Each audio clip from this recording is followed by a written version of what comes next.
Now this week, we've got 3 hungry debaters ready to debate till their lungs give out and their stomachs grumble. We've got Michael Mozzarella Memis, Luke Rigatoni Bugoni, and finally Ryan Mayonnaise Lemay.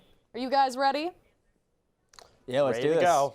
Let's do it. All right, guys, so this question's for Ryan. What was the biggest upset so far in the NCAA hockey tournament? I'm going to have to go with American International College over St. Cloud State. What an upset. They became the first team out of 5 teams ever to win their first debut game in the NCAA tournament over a 16 seed. I think it's just the best upset by far.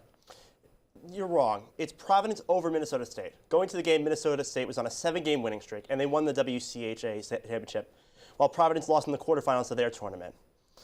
And, you know, in the game, they went ahead 3-0, Minnesota State, and then Providence scored 6 unanswered. Unprecedented. This is obviously the biggest upset in the tournament. I think you guys are overlooking the team recovering, and that's the Cornell Big Red. They beat a Northeastern team 5-1, a Northeastern team that won the Big East Hockey Championship as they took down BC 3-2, a really good team.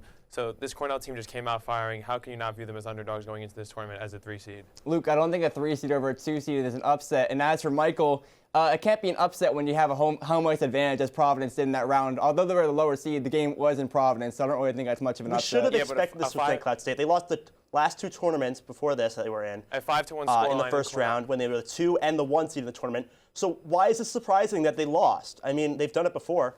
St. Cloud State lost to a Union team earlier this year by a score of 7-2, a team that finished lower in the ECAC standings. And you look at Cornell, they won 5-1. It wasn't just a 2-1 victory, it was a complete domination.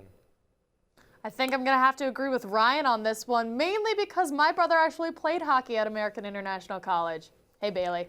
So next question, this one's for Michael.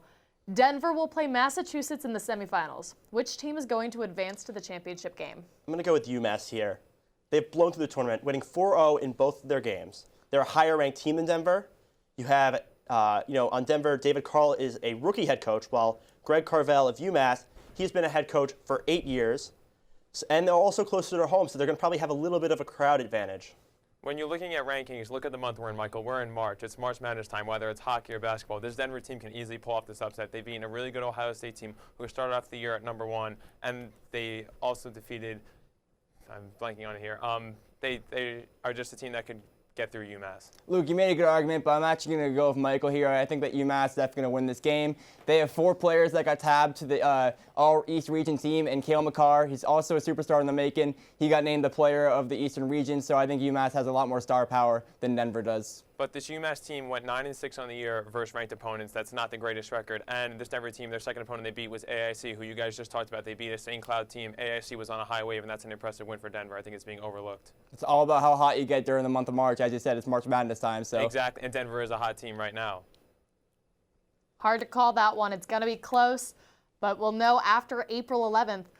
Out of the remaining teams, who do you think has the best shot at the NCAA Championship title? Last week I was high on Quinnipiac, and I'm going to stay with them this week. They're the 4th scoring offense in the nation and the third total defense. That's what you need in this March Madness tournament. And you look at their goalie, Andrew Shorovich. He's first in the nation in both save percentage and goals against average. A hot goaltender is also a huge key for success, and I think this Quinnipiac team will find their way to a national championship.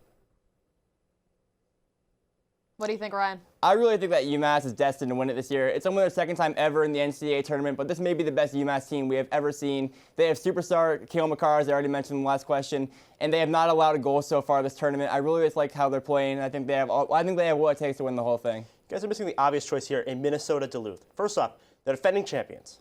They have gotten better since last year. Last year they were a 3 seed in the tournament. Now they are the 1 seed in their region. They beat Denver and St. Cloud State in their conference tournament, 2 teams that made it to the tournament despite St. Cloud State getting upset in the first round.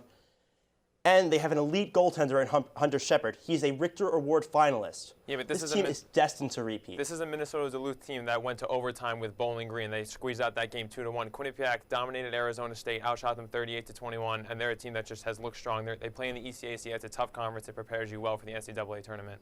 As good as Minnesota Duluth is, UMass has 4 players that had over 39 points, while the best player on Minnesota Duluth only had 34 points. So I just think that UMass has the most firepower of all the team in the tournament. Yeah, but their strength is their goalie. And also you have to remember the coach advantage. Their coach is 18-6 in tournament games, and he won 2 championships over his career with Minnesota Duluth. Quinnipiac is just the most balanced team on the defensive and offensive side with a great goaltender. Quinnipiac got beat by a bad Brown team in the ECAC tournament, so I've lost all faith in And they them. lost. This is Brown March got blown out Madness, by like we Cornell. talked about. I mean, like we talked I don't know about, how this is March Quinnipiac Madness. Things are even made it different. this Things far. can change. All right, great job, guys. That was, as always, a wonderful debate.